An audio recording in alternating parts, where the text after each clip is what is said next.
오늘은 말씀이 마치면 그래서 조금 말씀 시간을 줄이고 우리 간증을 듣도록 하겠습니다.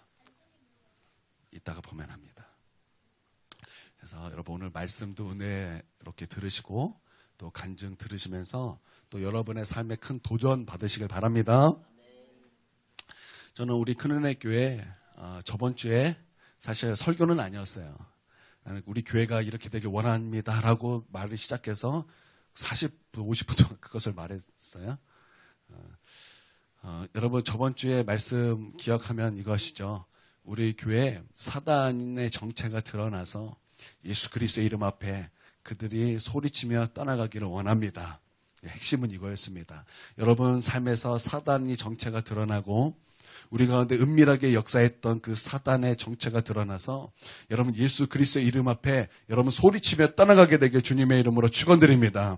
나사렛 예수 그리스도의 이름으로 명하노니 우리 가운데 역사했던 그 은밀한 사단의 역사는 이 시간 예수님의 이름으로 떠나갈지어다. 떠나갈지어다. 떠나갈지어다. 떠나갈지어다. 여러분 사단의 것을 붙잡지 마시고 하나님만을 붙잡으시길 주님의 이름으로 축원드립니다. 우리가 우리 하나님 앞에 깨어있을 때 사단의 정체가 드러나게 될 것이고 여러분의 그 사단의 것들을 여러분이 발견하는 즉시 예수님의 이름으로 사용하여 예수님의 이름으로 사단을 쫓아내시길 주님의 이름으로 축원드립니다. 아멘. 저는 또한 우리 교회에 사랑이 풀어지길 주님의 이름으로 축원드립니다. 영혼들을 사랑하는 마음, 자비로운 마음, 긍휼히 여기는 마음, 그런 불쌍히 여기는 그 마음들이 나는 우리 교회에 풀어지길 원합니다. 그래서 영혼들을 돌보는 거예요. 성도들을 돌보는 거예요. 그래서 이제 그전에는 기도하는 것도 내 중심이었어요. 나 중심이었어요. 나 외에는 다른 사람이 보이지가 않았어요. 그러나 나는 우리 모든 성도들이 이제는 우리 옆에 성도들을 바라보고 또 내 이웃을 바라보고 그들을 돌볼 수 있는 그런 자비로운 마음이 우리 가운데 부어지게 되길 주님의 이름으로 축원드립니다.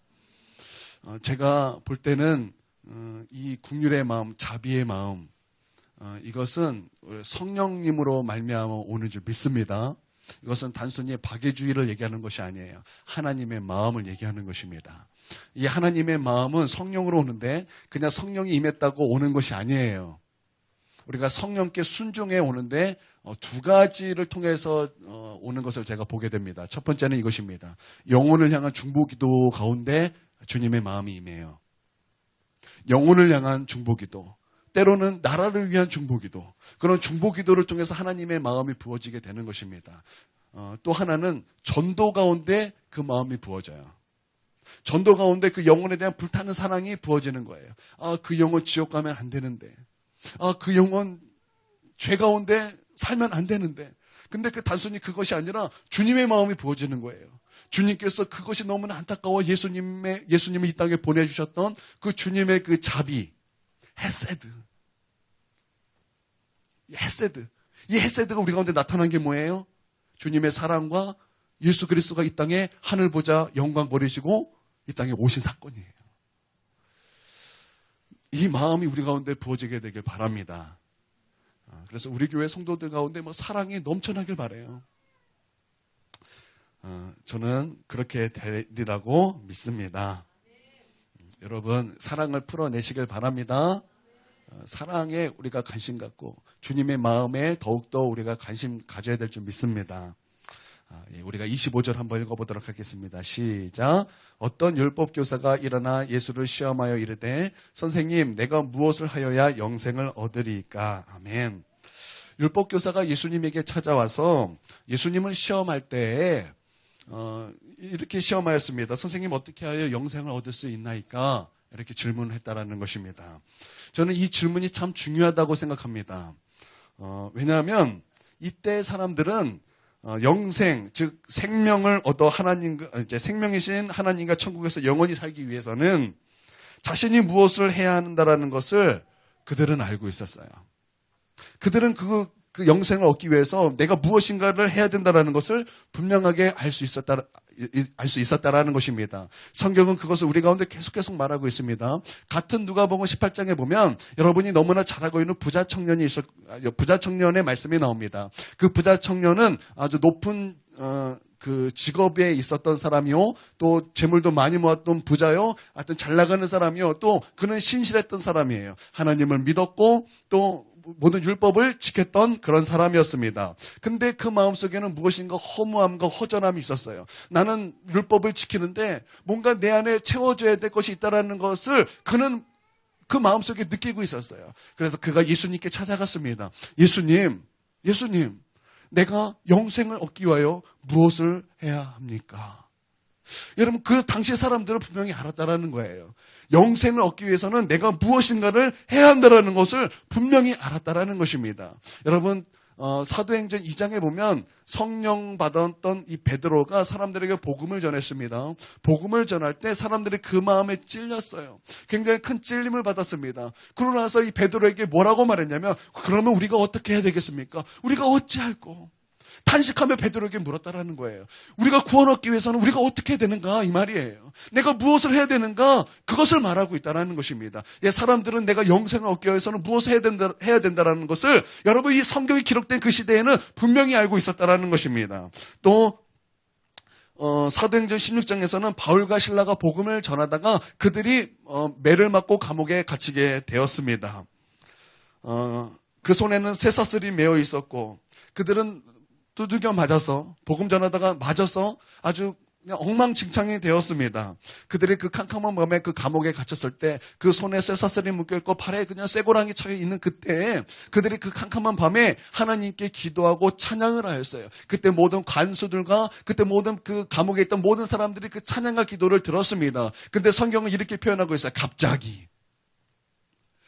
갑자기 성경 그렇게 말하고 있습니다. 갑자기 큰 지진이 났어요. 갑자기 큰 지진이 났다는 거예요. 나는 우리 성도들의 그 캄캄한 밤중에 있을 때, 고난 중이든지 슬픔이든지 여러분의 그 질병 가운데 있든지, 나는 우리 모든 성도들이 하나님 앞에 그 가운데 찬양하고 기도하게 되길 주님의 이름으로 축원드립니다. 여러분, 그럴 때 큰 지진이 일어나게 될 것입니다. 큰 지진이 일어나고 우리가 매였던 것이 풀려지게 되는 놀라운 역사가 우리 삶에 반드시 일어나게 될 것입니다. 여러분, 이것을 믿으십니까? 나는 이것을 믿으시길 주님의 이름으로 축원드립니다. 이 바울과 실라가 그 캄캄한 밤에 주님을 찬양했어요. 그들은 캄캄한 밤이었어요. 그때 찬양과 기도할 때 큰 지진이 일어났고 감옥의 문이 활짝 열렸고 그들에게 매어있던 쇠사슬이 다 풀렸어요. 그때 감옥을 지키던 그 사람들이, 간수가 그 지진과 그 놀라운 그 일들에 깜짝 놀라서 일어났어요. 그래서 너무나 놀랐어요. 왜냐하면 다 죄수들이 도망간 줄 알았어요. 그래서 스스로 나 큰일 났다, 그리고 자결하려고 그때 그 감옥 안에서 바울과 실라가 이 간수들을 말렸어요. 우리가 여기 있습니다. 자결하지 마십시오. 그때 이 간수들이 바울과 실라 앞에 무릎을 척 꿇더니 하는 말이 이거예요. 우리가 구원 얻기 위하여 우리가 무엇을 해야 되겠습니까? 사람들은 정확하게 알았다라는 거예요. 우리가 구원을 얻기 위해서는 내가 무엇을 해야 됩니까? 내가 구원을 얻기 위해서는 내가 무엇을 해야 된다라는 것을 그들은 정확하게 알고 있었다라는 것입니다. 여러분, 우리가 해야 될 질문이 바로 이것입니다.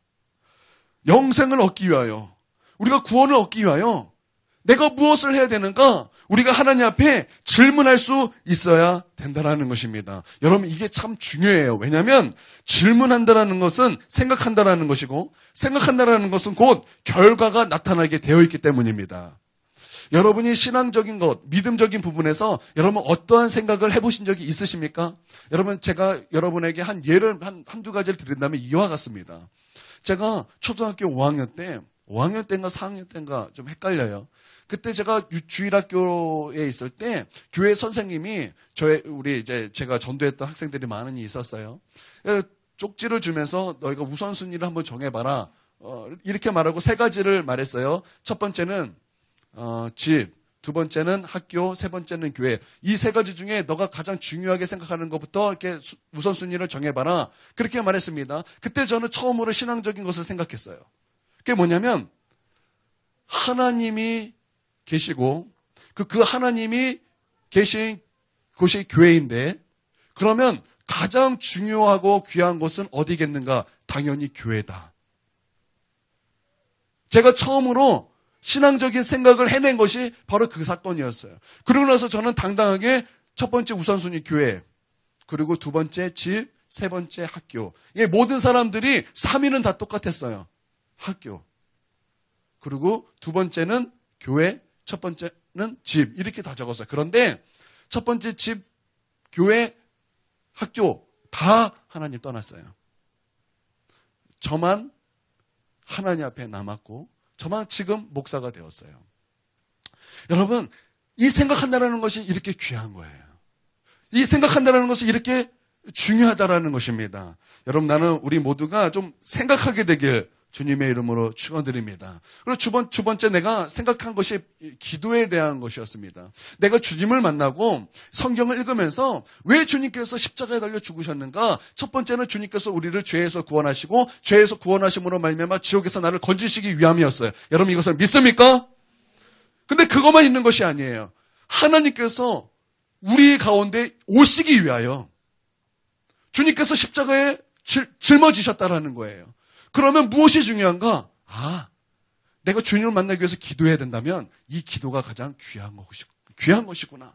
그러면서 이 임마누엘이 보이기 시작하는 거예요. 하나님께서 우리와 함께 하시기 위하여 얼마나 우리 하나님께서 열심을 내셨는가. 그 임마누엘, 하나님이 나를 만나기 위해서는 나는 무엇을 해야 되는가? 기도다. 그리고 저는 기도 생활을 시작하게 되었어요. 그러니까 우리가 생각하는 것이 이만큼 귀하다라는 것입니다.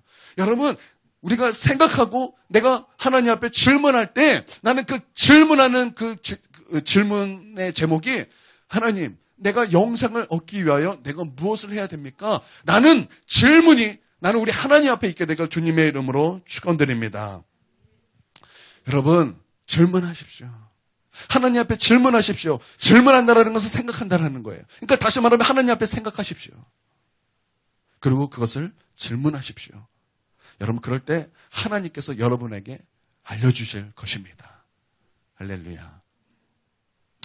이 율법학자가 예수님께 질문했습니다. 선생님, 영생을 얻기 위하여 내가 무엇을 해야 됩니까? 그때 예수님께서 26절 말씀하셨습니다. 26절을 읽어보겠습니다. 시작. 예수께서 이르시되 율법에 무엇이라 기록되었으며 내가 어떻게 읽느냐? 예. 내가 어떻게 하면 영생을 얻겠습니까? 여러분, 영생이 뭐예요? 생명이죠. 그럼 생명이 뭐예요? 영생이죠. 그럼 영생이 뭐예요? 생명이죠. 무한반복. 여러분, 영생은 구원을 말하는 것이요. 우리 하나님과 영원히 천국에서 함께 사는 것을 말하고 뿐만 아니라 이 땅에서 살아계신 하나님을 만나고 그분과 함께 동행하는 것을 말하는 것입니다. 여러분, 이것을 믿으시길 바랍니다. 예수님께 질문했을 때 예수님께서 바로 이 다음에 이렇게 말하면 얼마나 좋겠습니까? 주 예수를 믿으라. 그러면 너와 너의 가정이 구원을 얻으리라. 아니면 요한복음 3장 16절에 있었던 그 말씀, 하나님께서 세상을 이처럼 사랑하사 독생자를 주셨으니 이는 그를 믿는 자마다 멸망하지 않고 영생을 얻게 하려 하심이라. 주님께서 이렇게 말씀하셨다면 얼마나 좋겠습니까? 그런데 주님께서는 이렇게 말씀하셨어요. 그가 율법학자인 것을 알고 율법이 무엇이라고 기록되었고 율법을 어떻게 읽느냐, 이렇게 말씀하셨다라는 거예요. 참 이것을 보면은 예수님 참 친절하세요. 만약에 제가 예수님이었다면은 아마 머리통 한 대 때렸을 거예요. 야, 네가 율법학자인데, 율법 선생인데, 야, 그것도 모르냐? 에라이 콱. 근데 예수님은 그러지 않으셔요. 나는 그러지 않게 되길 바랍니다. 좀 친절하게 되길 주님의 이름으로 축원드립니다. 이 말씀은 저에게 가장 필요한 거예요. 저는 별로 친절하지가 않아요. 그러나 나는 저와 우리 모두가 좀 친절함이 있게 되길 바랍니다. 그래서 좀 예수님처럼 율법 교사가 율법을 얘기해도 그냥 친절하게 대답할 수 있고, 사람이 누군가에게 내게 다가올 때 좀 친절함으로 좀 대하게 되길 주님의 이름으로 축원드립니다. 여러분, 율법이 무엇입니까? 여러분, 율법이 무엇입니까? 여러분, 율법이 무엇입니까? 십계명. 막 틀린 답을 먼저 이렇게 얘기해 주세요. 그래서 제가 맞는 답을 얘기할게요. 우리가 율법을 읽을 때 어떻게 읽어야 합니까? 그 답이 27절에 나와요. 27절 시작. 대답하여 이르되 내 마음을 다하며 목숨을 다하며 힘을 다하며 뜻을 다하여 주 너희 하나님을 사랑하고 또한 내 이웃을 내 자신과 같이 사랑하라 하였나이다. 아멘. 율법은 내 마음을 다하여, 그러니까 다른 사람을 말을 하는 것이 아니에요. 내 마음을 다하여, 내 마음을 다하여, 내 뜻을 다하여, 내 목숨을 다하여, 내 힘을 다하여 주 너희 하나님을 사랑하고, 여기서 끝이 아니라 또한 내 이웃을 내 자신과 같이 사랑하라 하는 것입니다. 이 율법학자가, 율법 선생이 이렇게 대답을 했다라는 것입니다. 근데 예수님께서 말씀하기를 야, 그것이 아니다. 주 예수를 믿어라다. 그것이 아니라 예수님께서 말씀하시길 이렇게 말씀하시는 거예요. 자, 28절 시작. 예수께서 이르되 내 대답이 옳도다. 이를 행하라. 그러면 살리라 하시니 예수님께서 뭐라고 말씀하세요? 너의 대답이 옳다. 네 대답이 옳다. 그렇게 행하라. 그러면 너가 살리라. 생명을 얻으리라. 주님께서 우리 가운데 이렇게 말씀하셨다라는 것입니다. 왜 예수님께서 믿음을 말씀하지 않고 왜 율법, 즉 사랑을 말씀하셨을까요? 좀 우리가 좀 생각해 볼 필요가 있어요. 그것은 첫 번째, 믿음은 사랑으로서 역사하는 믿음이기 때문에 우리가 사랑을 말하지 않으면 믿음을 말할 수 없어요. 우리가 사랑을 말하지 않으면 믿음을 말할 수 없다라는 것입니다. 여러분, 하나님은 인격이십니다. 그렇기 때문에 인격적인 관계가 돼야 한다라는 것입니다. 여러분 한번 잘 생각해 보세요. 여러분이 굉장히 어려워요. 도움이 손길이 필요해요. 근데 갑자기 생판 모르는 사람이 여러분에게 손을 내밀면서 내가 도와줄게. 얼마가 필요해. 그렇게 다가온다면 여러분은 그 도움을 받을 때 어떠십니까? 망설여지죠. 왜 망설여지죠? 그는 나와 관계가 없고 나는 그 어떤 인격적인 관계가 없기 때문에 갑자기 생판 모르는 사람이 내게 와서 도움을 청하면 저 사람 미친 거 아니야? 우리의 반응이 이렇다라는 거예요. 여러분, 그래서 사기꾼이 뭐예요? 그래서 사기꾼이 사기치려고 사람에게 다가올 때 갑자기 다가오는 게 아니라 어떠한 관계를 맺기 위하여 다가와서 먼저 관계부터 쌓지 않습니까? 예, 교회에도 그런 사람이 찾아와요. 예, 교회도 그런 사람이 찾아옵니다. 사기치려고, 성도들 사기치려고 교회에 접근할 때 먼저 아주 좋은 관계를 먼저 맺습니다. 또 여러분, 이단 중에 신천지 이단이 여러분 우리 교회를 무너뜨리려고 찾아올 때 그냥 불쑥 들어와서 무너뜨리는 것이 아니에요. 먼저 성도들과 관계, 아주 깊은 관계를 맺습니다. 그러고 나서 성도들을 꼬시고 교회를 무너뜨리는 거예요. 왜요? 관계를 맺지 않으면, 서로 사랑의 관계를 맺지 않냐면 안 되기 때문에. 그럼 그러니까 관계가 맺지 않으면 믿음이 형성되지 않기 때문에, 그 사람은 믿을 수 없기 때문에 먼저 그렇게 사랑을 맺는다라는 것입니다. 여러분, 마찬가지예요. 우리가 예수님을 믿는다고 말할 때는 잘 들으셔야 됩니다. 예수님을 사랑하지 않고는 예수님을 믿을 수가 없어요. 예수님을 사랑하지 않고는 예수님을 믿을 수가 없다라는 거예요. 그러니까 성경에 주 예수를 믿으라라고 하는 말의 그 다른 말은 주님을 사랑하라라는 말과 똑같은 말이에요. 왜냐하면 믿음은 반드시 그 사랑을 의지할 수밖에 없어요. 그래서 성경은 이렇게 말하고 있습니다. 사랑하는 역사하는 믿음뿐이니라. 여러분, 믿음은 반드시 사랑으로 역사해야 한다라는 것입니다. 여러분, 이것을 믿으시길 바랍니다. 그리고 두 번째는 주님께서 왜 이 율법을 말씀하셨는가? 두 번째는 그렇습니다. 여러분, 로마 교회는 누가 세운 교회일까요?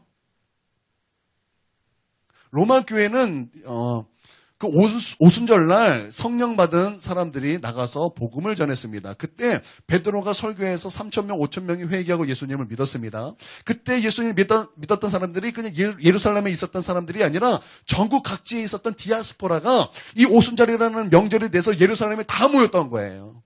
그때 여러 나라 사람이 있었는데 그때 로마에 사는 사람들이 있었다라는 거예요. 그래서 그들이 예수님을 믿고 가서 로마에 다시 가서 세운 교회가 로마 교회였습니다. 근데 그 로마 교회는 두 부류의 사람들이 있었어요. 첫 번째는 유대인이 있었습니다. 유대인이 있었어요. 그 두 번째는 이방인이 있었습니다. 근데 그 이 민족은, 그러니까 유대인과 이방인들은 좀 마찰이 있었어요. 어떤 마찰이 있었냐면 로마서에 보면은 이렇습니다. 이 유대인은 율법적인 그런 면이 있었어요.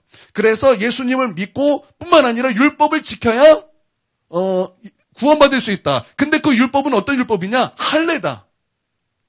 그래서 예수님을 믿고 할례를 받아야 구원을 받을 수 있다. 이렇게 얘기를 했어요. 그리고 이방인들은 이렇게 얘기를 했어요. 예수를 믿으면 구원받기 때문에 율법을 지키지 않아도 구원을 받는다. 이렇게 했어요. 그래서 이 바울이 로마서를 쓸 때는 두 가지를 분명히 말씀하고 있어요. 그래서 이 율법을 강조한 이 율법을 다 지켜야만 그 할례를 받아야만 구원을 받는다라고 한 그 유대인에게는 이렇게 말했어요. 율법으로 말미암아 너희가 구원받는 것이 아니라 믿음으로 말미암아 구원을 받는 것이다. 그러니까 율법과 믿음을 비교하면서 예수 그리스도의 십자가를 얘기하면서 믿음으로 구원받는다. 그래서 그것을 강조했습니다. 그리고 이방인에 대해서는 또 이렇게 말씀하셨어요. 너희가 믿음이 있느냐? 그리고 믿음이 있다고 하면서 율법이 폐하해졌다고 말하느냐? 그것이 아니다. 믿음은 반드시 율법을 굳게 세운다. 라는 거예요. 그러니까 내가 진짜 믿음이 있다면 뭐 한다라는 거예요? 율법이 내 안에서 굳게 지켜진다라는 것입니다. 그러면 그 율법은 어떤 율법을 말하는 것입니까? 할례 이런 것을 말하는 것이 아니에요. 그 율법의 그 핵심, 율법을 기록한 중심을 말하는 거예요. 그러면 진짜 믿음은 무엇이 세워진다라는 거예요? 율법이 세워지는데 그 율법은 어떤 율법을 말하는 거예요? 내 마음을 다하여 주님을 사랑하고 내 힘을 다하여 내 뜻을 다하여 내 목숨을 다하여 주 너희 하나님을 사랑하라.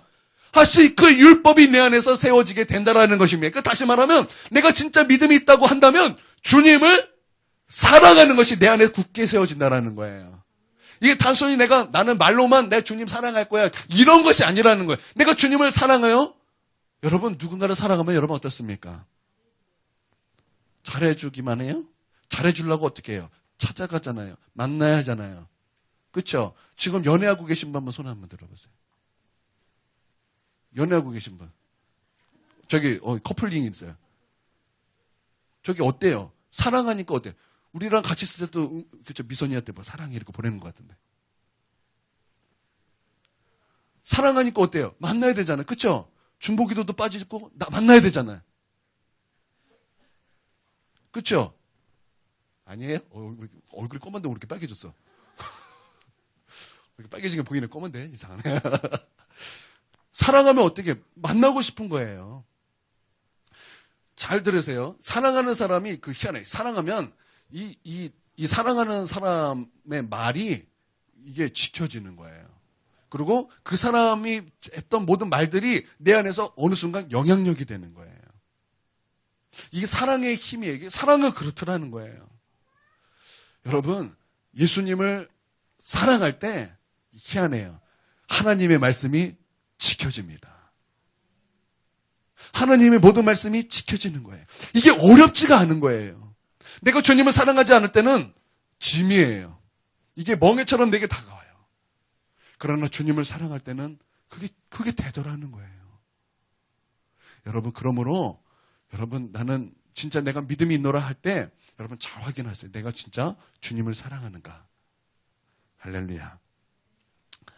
나는 우리 모든 성도님들이 진짜 믿음이 있어서 우리 주님을 사랑하고 또한 이웃을 사랑하는 저와 여러분이 되게 주님의 이름으로 축원드립니다. 아멘. 예. 그렇게 이제 예수님께서 율법에 대해서 이렇게 말씀하셨어요. 그런데 이제 여기서 딱 끝나면 얼마나 아름다운 얘기입니까? 그런데 이 율법 교사가 자기를 옳게 보이려고 또 예수님께 질문을 한 거예요. 어떤 질문입니까? 29절 시작. 그 사람이 자기를 옳게 보이려고 예수께 여짜오되 그러면 내 이웃이 누구니까? 예, 우리가 율법은 뭐예요? 주님을 사랑하는 것뿐만 아니라 하나가 더 있다 그랬어요. 뭐예요? 이웃을 사랑해야 된다는 거예요. 그러니까 내 이웃이 도대체 누구냐 이것입니다. 그때 예수님께서 아주 유명한 말씀을 했어요. 여러분은 잘 아실 거예요. 선한 사마리아 비유예요. 예, 어떤 사람이 강도 만나서 옷이 벗겨지고 두들겨 맞아서 완전 죽기 직전까지 갔어요. 근데 그때 제사장이 가다가 그 사람을 봤어요. 딱 봤어요. 근데 어떻게 했어요? 모른 척하고 쓱 지나갔어요. 두 번째는 한 레위인이 봤어요. 지나가다 봤어요. 그 보고 나서 어떻게 했어요? 그냥 쓱 지나가는 거예요. 근데 세 번째 사마리아 사람. 이 사마리아 사람은 누굽니까? 이 이스라엘 백성이 천하게 여겼던 같은 민족이지만 그러니까 온전한 자기 그 순수 혈통이 아니라 짬뽕된 피라고 그래서 굉장히 터부시하고 정말 그 뭐라 그래야 될까요? 이렇게 막 그런 막 멸시하는 그런 그 지역의 사람이었어요. 근데 그 선한 사마리아인이 그를 봤다라는 거예요. 보고 나서 어떻게 했어요? 그 마음에 어떤 마음이 들었다 그랬어요? 불쌍히 여겼다. 그러니까 그 사람을 봤다라는 거예요. 보고 나서 어땠냐? 불쌍히 여기는 마음. 아주 불쌍히 여기는 마음이 들었어요. 이것을 뭐라 그래요? 여러분 이것을 자비라 그러는 거예요. 자비. 그리고 여러분 성경에 이제 그 성령의 열매 중에 하나가 자비와 같이 나오는 말씀이 있어요. 그게 뭐예요? 양선이죠. 권사님 틀리셨습니다. 자, 자비와 양선. 양선이 뭐예요? 요거예요. 자비는 그 불쌍히 여기는 마음이에요. 그러면 이 사마리아 사람이 뭐 했습니까? 그것을 보고 나서 그냥 간 것이 아니라 뭐 했어요? 그를 돌봐줬어요. 어떻게 돌봐줬습니까? 아픈 것을 싸매고 옷을 입혀주고 그들을 주막으로 데려다가 치료하면서 여러분 그렇게 돌봤다라는 이게 양선이에요. 그러니까 비슷하지만 조금 다른 거예요. 좀 이해가 되십니까? 예. 예수님께서 이제 그 말씀을 하시면서 누가 이 강도 만난 자의 이웃인가? 그랬더니 이제 이 율법교사가 말하기를 네, 자비를 베푼 자인이다. 예수님께서 말씀하시기에 그래, 맞다. 너도 가서 이와 같이 하라. 이게 이제 주님의 말씀이었습니다. 여기서 이제 알 수 있는 것이 이제 이거예요. 우리가 이웃을 사랑할 때 그냥 이웃을 사랑하는 것이 아니라 국률과 자비의 마음으로 사랑해야 한다는 것입니다. 여러분 이것을 믿으시길 바랍니다. 그러니까 이것은 뭐 어떤 박애주의를 말하는 것이 아니라 그 이상의 마음을 말씀하는 거예요.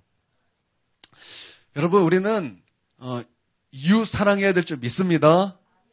이웃을 진정으로 사랑해야 될 줄 믿습니다. 그러니까 우리가 이제 이웃 사랑하라라고 말할 때는 이제 어떤 사람은 좀 이렇게 얘기도 해요. 하나님만 사랑하면 되지 이웃까지 사랑해야 합니까? 이제 이런 식으로 이제 신앙생활 하시는 분이 계셔요. 그러니까 하나님과의 관계는 너무나 막 뜨거운 사랑인데 그 사랑이 이웃에게 가지 않으시는 분이 있어요. 여러분 이것은 잘못된 것입니다. 이것은 잘못된 거예요. 왜냐하면 하나님을 사랑하는 자는 반드시 이웃을 사랑하게 되어 있습니다. 여러분 이것을 믿습니까? 그러면 이것을 우리가 이제 성경으로 이제 살펴볼 필요가 있어요. 요한복음 14장 15절 말씀입니다. PPT 띄워주세요. 요한복음 14장 15절 말씀. 자, 나왔나요? 자, 함께 읽습니다. 시작. 너희가 나를 사랑하면 나의 계명을 지키리라. 너희가 나를 사랑하면 나의 계명을 지키리라 라는 거예요. 요한복음 14장 21절 시작. 나의 계명을 지키는 자라야 나를 사랑하는 자니 나를 사랑하는 자는 내 아버지께 사랑을 받을 것이요 나도 그를 사랑하여 그에게 나를 나타내리라. 아멘. 나의 계명을 지키는 자야 나를 한다라는 거예요. 근데 참 놀라워요. 나를 사랑하는 자 내 아버지께 사랑을 받을 것이요 나도 그를 사랑하여 그에게 나를 나타나리라 라는 것입니다. 24절 시작. 나를 사랑하지 아니하는 자는 내 말을 지키지 아니하나니 너희가 듣는 내 말은 내 말이 아니요 나를 보내신 아버지의 말씀이니라. 그러니까 나를 사랑하지 아니하는 자는 내 말을 지키지 않는다라는 거예요. 그러면 내 말이 어떤 말입니까? 그 내 계명이 어떤 계명이에요? 이게 중요합니다. 이게 중요해요. 자, 요한복음 13장 34절에서 35절 말씀입니다. 자, 시작. 새 계명을 너희에게 주노니 서로 사랑을. 아멘. 자, 뭐라고요? 예수님께서 새 계명 우리 가운데 주셨다라는 거예요. 근데 새 계명을 주셨는데 어떤 계명이냐면 너희 하나님을 죽도록 사랑해라 이게 아니라 새 계명이 뭐냐면 너희가 서로 사랑하라는 거예요. 여러분 그게 좀 이상하지 않습니까? 그런데 이 서로 사랑하라 이 말에는 주님을 사랑해야 된다는 말이 포함이 되었다라는 거예요. 다시 한번 읽어보겠습니다. 34, 35절 시작. 새 계명을 너에게 주노니 서로 사랑하라. 내가 너희를 사랑한 것 같이 너희도 서로 사랑하라. 너희가 서로 사랑하면 이로써 모든 사람이 너희가 다 내 제자인 줄 알리라. 아멘. 그러니까 우리는 주님을 사랑하면 무엇으로 나타나야 되는 거예요? 서로 사랑하는 것으로 나타나야 한다라는 것입니다. 그래서 요한복음 15장 17절에는 이렇게 말씀하고 있어요. 시작. 내가 이것을 너에게 명함은 너희로 서로 사랑하게 하려 함이라.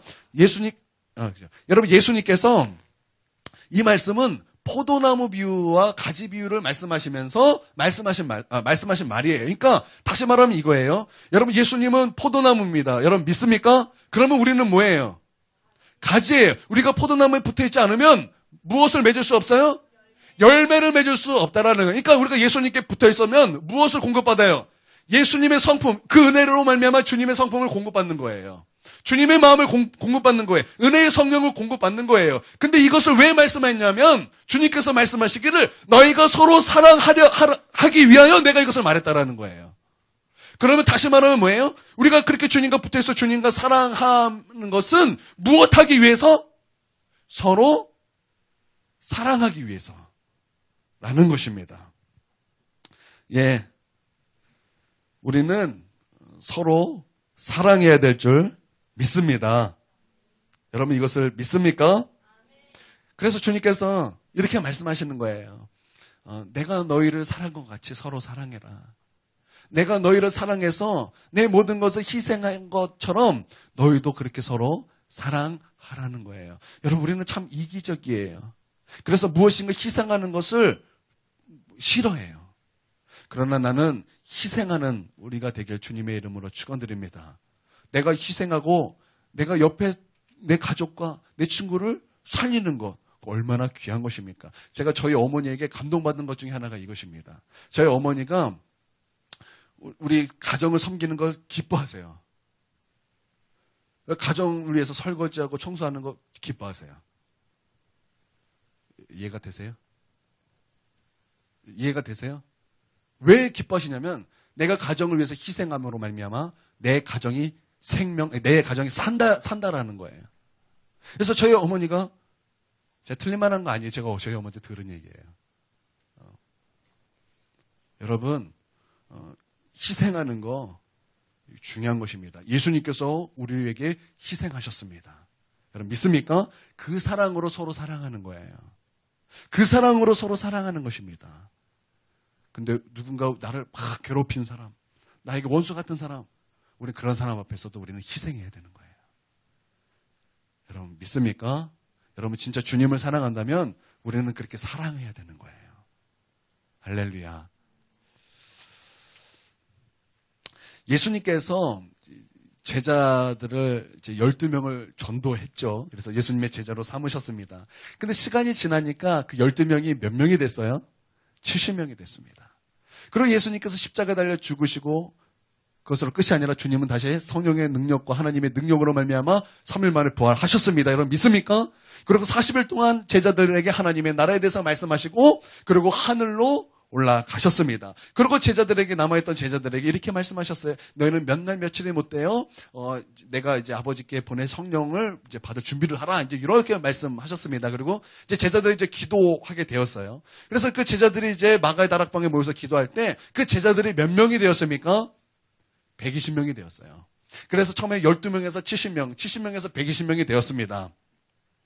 그러고 나서 이제 성령을 받은 베드로가 오순절날 성령을 받은 베드로가 나가서 복음을 전할 때 그때 3,000명, 5,000명이 회개하고 예수님을 믿고 구원을 받았어요. 왜 하나님은 우리 생각해 볼 필요가 있어요. 왜 하나님은 베드로를 통해서 그 많은 사람들을 구원하게 하셨을까요? 요한도 아니에요. 야고보도 아니에요. 빌립도 아니에요.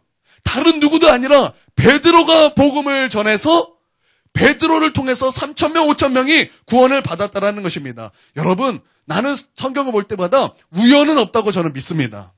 우연은 없어요. 왜 베드로인가? 제가 좀 그것을 좀 생각한 것이 아니라 갑자기 기도하다가 번뜩 떠올랐어요. 오늘 읽었던 이 누가복음의 이 구조와 좀 비슷한 게 요한복음에도 나오더라고요. 그게 뭐냐면 이것입니다. 요한복음의 마지막 장인 21장에 나오는데, 이제 예수님께서 하나님의 사랑과 이웃 사랑을 동시에 말하는 그 구조가 그거 좀 다르게 표현됐지만 또 같은 구조의 말씀이 이제 요한복음에 나오는데 이런 말씀입니다. 이제 베드로가 예수님을 몇 번 부인했어요? 3번 부인했어요. 그래서 예수님께서 베드로에게 회복의 기회를 몇 번 주셨어요? 3번을 주셨어요. 그 기회를 주실 때 예수님께서 베드로에게 무엇이라고 말씀하셨습니까? 요한의 아들 시몬아, 이 사람들보다 나를 더 사랑하느냐? 그때 베드로의 대답이 무엇입니까? 네, 주님 그렇습니다. 내가 주님을 사랑하는 줄 주님께서 아시나이다. 그러니까 주님은 뭐예요? 주님을 사랑하는 것을 말씀하셨어요. 그러고 나서 주님께서 이제 무엇을 말씀하셨습니까? 그래, 너가 나를 죽도록 사랑해라. 이게 말씀하신 것이 아니라 무엇이라고 말씀하셨습니까? 이렇게 3번 하는 동안 예수님께서는 이렇게 말씀하셨습니다. 내 어린 양을 먹이라. 내 양을 치라. 내 양을 먹이라. 이렇게 말씀하셨다. 여러분, 이게 다른 말로 뭐예요? 내 이웃을 사랑하라는 거예요. 너의 그 이웃인 어린 양을 사랑하라는 거예요. 내 양들을 사랑하라는 거예요. 그리고 그 양들을 먹이라는 거예요. 무엇으로 먹입니까? 밥으로 먹입니까? 그것이 아니라 예수님으로 먹이라는 거예요. 성령으로 먹이라는 거예요. 말씀으로 먹이라는 거예요. 그 어린아이들을 믿음으로 키우라는 거예요. 여러분 믿습니까? 그러니까 베드로는 뭐 한 거예요?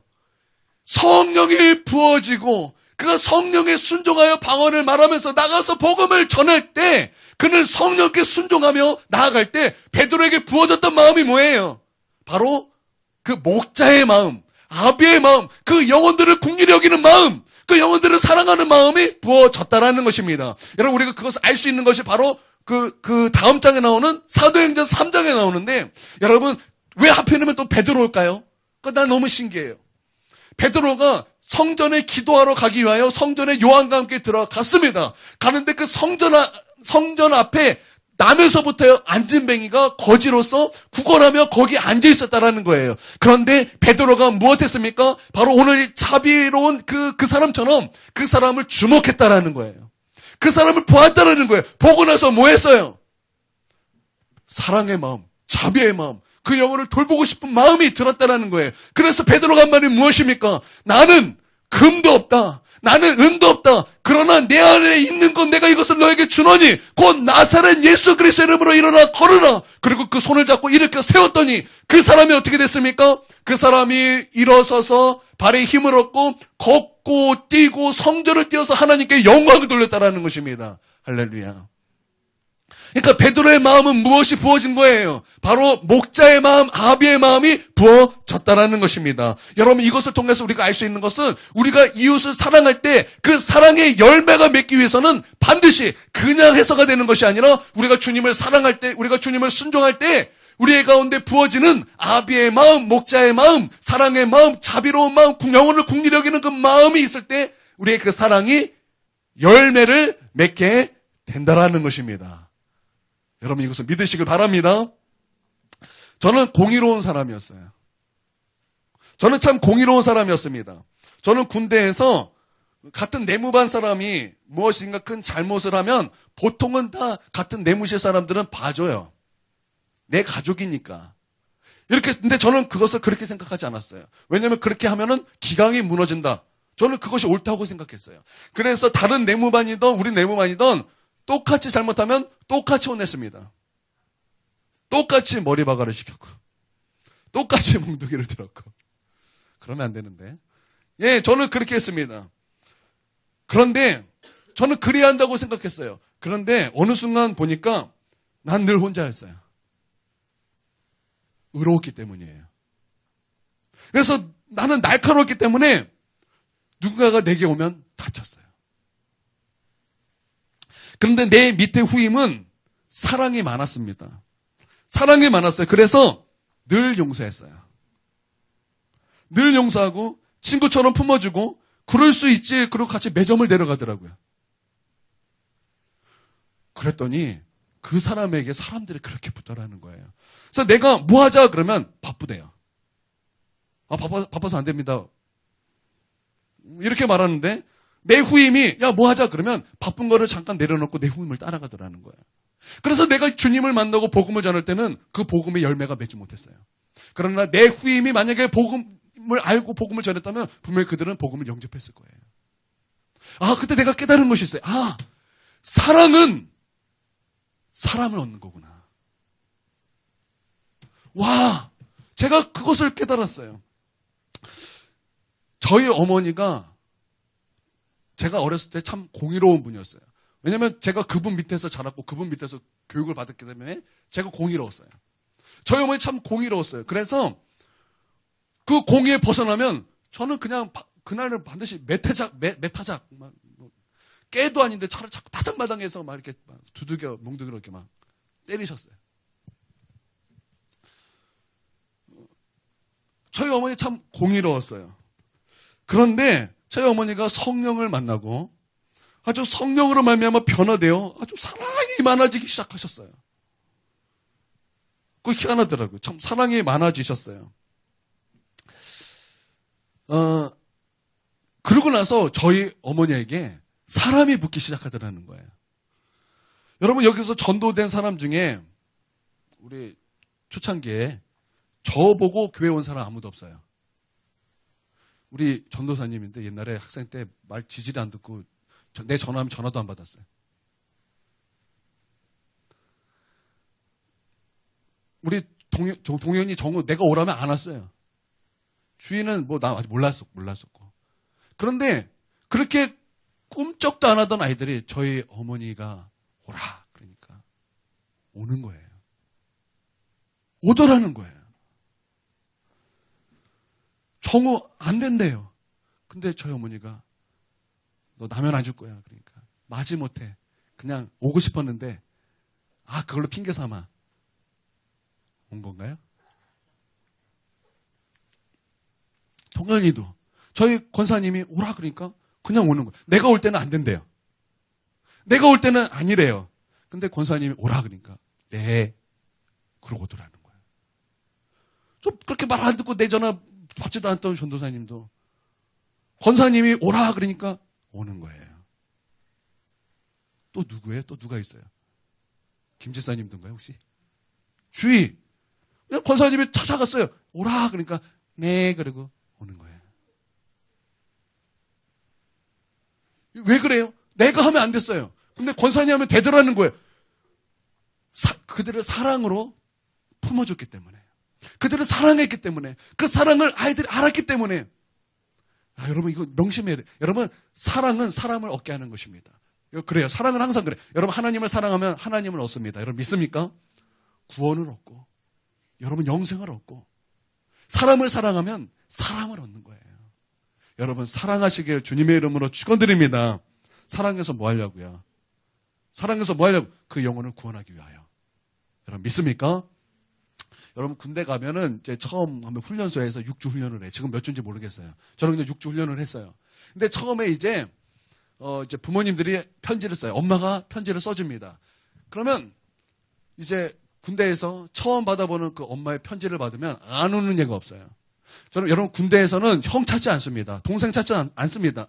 군대에서는 아빠 찾는 사람 하나도 없어요. 군대 가면 다 엄마만 생각해요.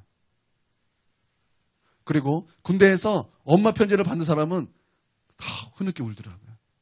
저도 처음에 엄마 편지를 받았어요. 처음엔 나는 안 울었어요. 편지를 면서 막 써요. 근데 맨 마지막에 나의 사랑하는 아들. 근데 갑자기 나는 웃고 있었는데 갑자기 막 눈물이 막 터져요. 막 갑자기 눈물이 막 눈에 고이기 시작하더니 막 고장난 수도꼭지가 돼서 눈물이 진짜 이렇게 쫙쫙 터지네. 쭉쭉 나오는 것처럼 갑자기 눈물이 터져야지 그게 한 멈추려. 근데 다 이해하는 거예요. 너도 엄마 편지 받았냐? 왜요? 왜 그래요? 엄마의 사랑 때문에. 사랑 때문에. 이동현도 그럴 거예요. 엄마가 다 편지 쓰고 사랑하는 아들 이동현 울 거라고요. 홍정우 울 거라고요. 그런 거예요. 왜 엄마를 못 잊어요? 사랑 때문에 그래요. 사랑 때문에 그런 거예요. 여러분, 사랑하십시오. 사랑하면 사람을 얻는 것입니다. 여러분 믿습니까? 사랑이 사람을 얻는 힘이에요. 그러니까 용서하시고 품고 섬기고 돌보고 정말 그 영혼에 대해서 불쌍히 여기고. 여러분 믿습니까? 그래서 뭐 해야 돼요? 그 영혼을 복음을 전해서 영혼 구원까지 이르게 우리가 해야 된다는 것입니다. 여러분 믿습니까? 제가 우리 전도사님에게 목요일 날인가 금요일 날 이런 얘기를 했어요. 부모님을 하나님처럼 섬겨라. 엄마를 하나님처럼 섬겨라. 엄마가 일 끝나면 몇 시에 오냐? 7시에서 8시 사이요. 그러면 엄마가 와서 설거지도 하고 청소도 하고 밥도 하고 빨래도 하면 얼마나 힘드냐. 그렇게 일이 많은데 어떻게 하나님을 섬길 수 있겠느냐. 너가 엄마를 섬겨라. 사랑해라. 그래서 엄마가 정말 그 사랑을 느끼고 그리고 그 시간 그 섬김을 깨닫고 그리고 엄마가 하나님께 나와서 기도하는 그 시간을 너가 확보해 줘야 된다. 이게 진짜 사랑이다. 제가 그런 얘기를 했어요. 여러분 그렇게 사랑으로 섬기시길 바랍니다. 여러분 그렇게 사랑으로 섬기시길 바랍니다. 여러분 사랑하시길 바랍니다. 그래서 나는 우리 교회 성도들이 정말 사랑이 충만했으면 좋겠어요. 여러분 믿습니까? 옆에 사람하고 이제 사랑 한번 해보십니다. 사랑 한번 해주세요. 사랑합니다. 예. 말씀 끝. 제가 더 있는데 하다 보니까 시간이 저렇게 됐어요. 죄송합니다. 간증 10분만 듣겠습니다.